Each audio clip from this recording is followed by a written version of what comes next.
Donc je suis là pour vous parler du point de vue des industriels. Alors qui suis-je pour parler de ça? Est-ce que ça marche? Voilà. Très rapidement, en fait, je travaille pour une société qui s'appelle Quinten depuis 11 ans. C'est une société en fait qui est experte dans l'analyse des données, donc la data science, l'intelligence artificielle, la réalisation d'études dans le monde de la santé. Alors on travaille pour plein d'acteurs différents. On travaille pour les industriels, que ce soit des pharma, que ce soit des fabricants de dispositifs médicaux. On travaille aussi pour la recherche. On travaille aussi avec les autorités de santé.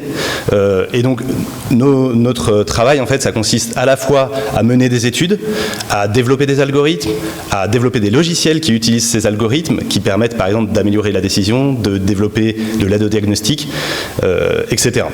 Et donc, il y a eu tout un tas de sujets. Oui, on est le genre de société qui vont utiliser, par exemple, les données du HGH.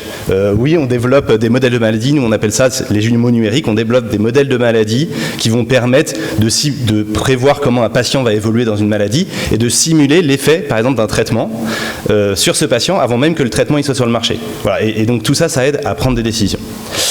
Alors, donc je suis pas un industriel par moi-même, mais j'ai la chance d'avoir travaillé à la fois avec le monde de la pharma et le monde du dispositif médical.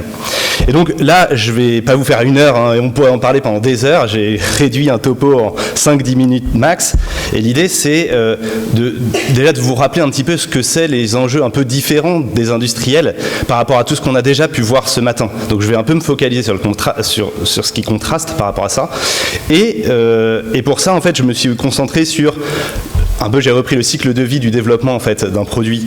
Donc comme vous pouvez le voir, en fait, quand on parle de données cliniques, souvent on va se dire ok, ça, on parle des études cliniques, on parle de la phase en fait d'évaluation clinique du développement.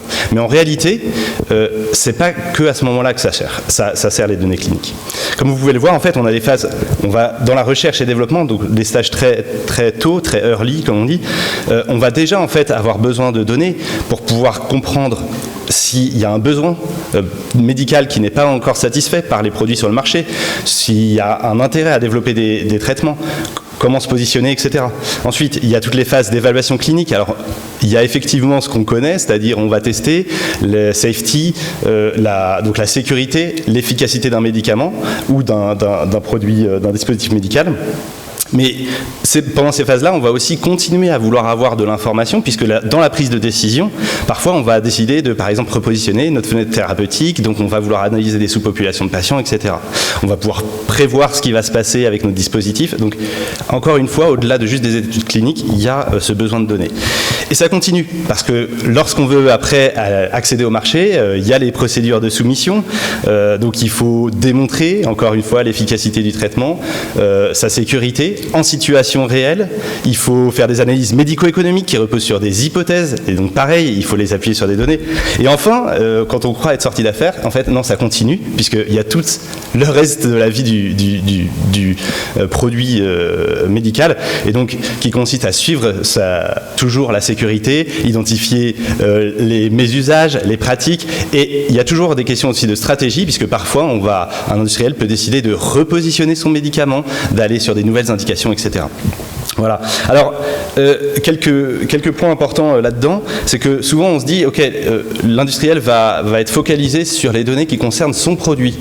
Mais en fait, c'est vrai évidemment quand on veut mesurer l'efficacité ou la sécurité du produit, mais il y a plein d'autres questions qui ne nécessitent pas forcément de se concentrer sur le produit. Et on va vouloir se concentrer sur le patient, sur donc la connaissance de notre cible thérapeutique, la connaissance du marché, la connaissance aussi des concurrents, de ce qu'ils font bien, de ce qu'ils font pas bien et des opportunités que ça laisse. Donc ça, c'était un point important que je voulais préciser. Et donc la question qui se pose, c'est de dire où est-ce qu'on va la chercher, cette donnée, en fait. Et donc, je vous dis déjà directement, on a cité plein de types de sources de données, il n'y a pas une solution qui va bien répondre à tout. Donc la question en fait que va se poser l'industriel, et encore une fois c'est très synthétique parce qu'on n'a pas beaucoup de temps, finalement il va se poser la question de comment je sélectionne la meilleure source de données. Donc pour ça, j'ai juste synthétisé quelques points. Le premier point, c'est est-ce qu'elle répond à mon objectif. Voilà. Et donc vous avez bien vu, les objectifs vont être différents en fonction des phases du développement du médicament, et puis en plus il y a plein de besoins que j'ai pas adressés aujourd'hui. Donc, est-ce que ça répond à mon besoin ? Il y a un sujet de représentativité. Alors la représentativité, il y a plein d'aspects qui se cachent derrière ça. Il y a un aspect de dire, est-ce que mes patients sont représentatifs ? Est-ce que les informations que je vais collecter, c'est représentatif de ma population cible ? Il y a aussi une question, et qui prend tout son sens aujourd'hui, de représentativité vis-à-vis, par exemple, de la pratique médicale en situation réelle. Et qui est tout l'enjeu d'ailleurs, on ne l'a pas encore dit, mais c'est toute la différence entre les essais cliniques randomisés, et c'est la grosse critique qui est faite, de dire mais en fait ils ne sont pas représentatifs de ce qui se passe en vie réelle. Et il y a plein d'exemples qui l'ont démontré, même récemment. Alors après, il y a aussi des contraintes qu'on a tous quelque part finalement, hein, mais qui sont là particulièrement liées au fait que ça reste des entreprises à but lucratif et dans un milieu compétitif. Et donc ça leur impose à la fois des contraintes, on va dire, en termes de productivité, mais aussi des contraintes réglementaires qui sont mises en place par les autorités pour veiller qu'il n'y ait pas trop de dérapage. Et donc ça veut dire quoi ? Ça veut dire chercher à avoir des informations à moindre coût, chercher à les avoir dans les meilleurs délais possibles, et un point très important, la confiance qu'on peut avoir dans les résultats qu'on va générer. Et cette confiance, finalement, elle a plusieurs impacts. Le premier, c'est sur la stratégie qu'on peut prendre, qu'un industriel peut avoir. C'est-à-dire que si demain, je vais m'appuyer sur ces données pour prendre une décision de mettre des centaines de millions d'euros dans le développement ou d'arrêter le développement d'un produit, par exemple, c'est lourd. On préfère ne pas se tromper. Voilà, donc on a envie d'être sûr que l'information que j'ai récupérée, elle est fiable. Mais de la même manière, en fait, cette confiance, elle va devoir aussi être transposée aux autorités de santé.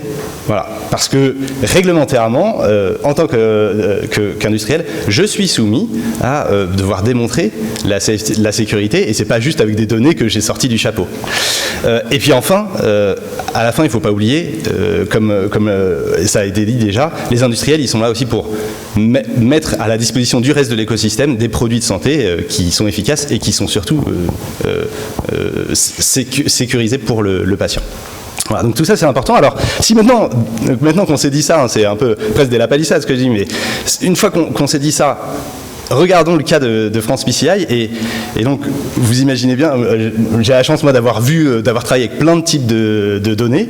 Donc la question aujourd'hui, et pourquoi je suis là, c'est parce qu'on est en train de mettre en place des partenariats aussi avec France PCI pour justement accélérer l'usage des données de France PCI par les industriels. Alors qu'est-ce qu'il a d'intéressant ce registre aujourd'hui ? Eh ben, le premier déjà, il se caractérise par la précision des données. Alors je vais vous dire quelque chose qui a l'air presque à la limite du débile, mais le premier, c'est qu'en fait, déjà, il trace bien les dispositifs médicaux. Et en fait, moi, c'est quelque chose que j'ai découvert quand je me suis mis à travailler dans le monde du dispositif médical. La plupart des bases de données, en fait, elles ont été créées pour le monde pharmaceutique. Et en fait, quand on va vouloir se dire, c'est super, ils l'ont déjà fait avant nous, allons faire la même chose pour les fabricants de dispositifs médicaux. Là, tout d'un coup, on se rend compte que personne s'était dit que c'était une bonne idée de pouvoir tracer les dispositifs médicaux. Et puis, c'était pas là aussi les mêmes normes. Donc ça, déjà, nous, c'est un gros blocage qu'on a déjà rencontré, parfois ne pas pouvoir exploiter des bases de données qui contiennent toutes les informations dont on a besoin, mais tout simplement parce qu'on n'est pas capable de suivre l'usage d'un dispositif de manière précise.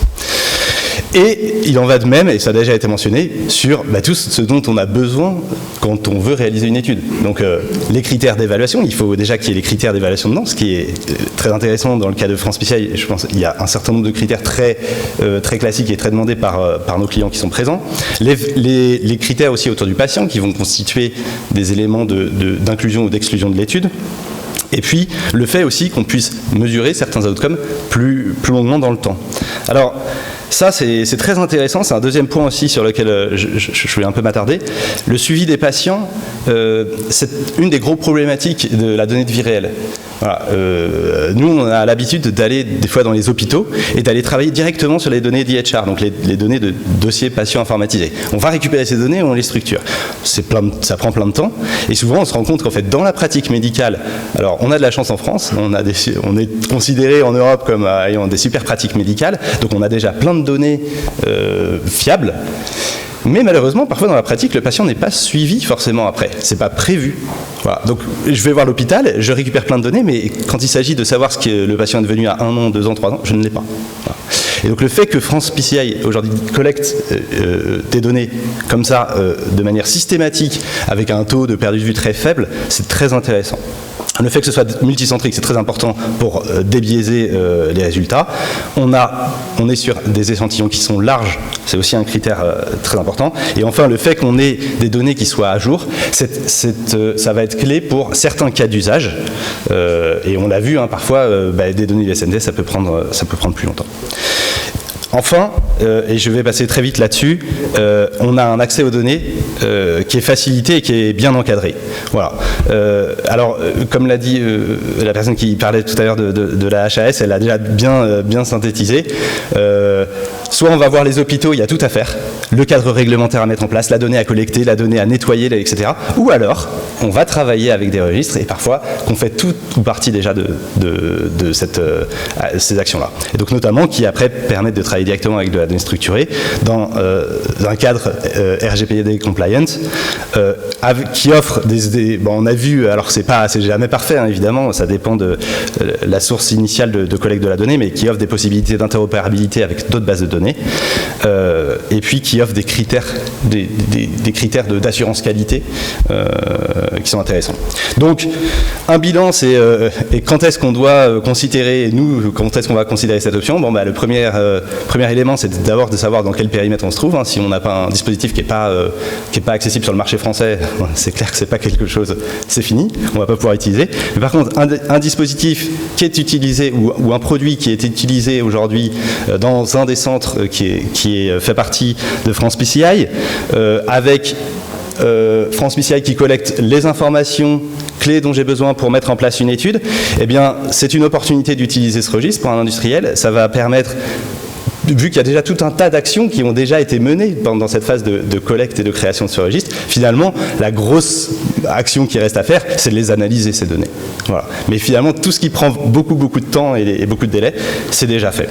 Voilà. Et donc, si j'avais un souhait maintenant de dire, c'est de pouvoir continuer à répondre. Il y a toujours des nouvelles demandes des industriels, donc c'est plus de follow-up, évidemment. C'est faciliter l'utilisation aussi, une meilleure interopérabilité, et puis toujours plus de représentativité en continuant l'intégration des différents centres. Voilà. Merci de votre attention.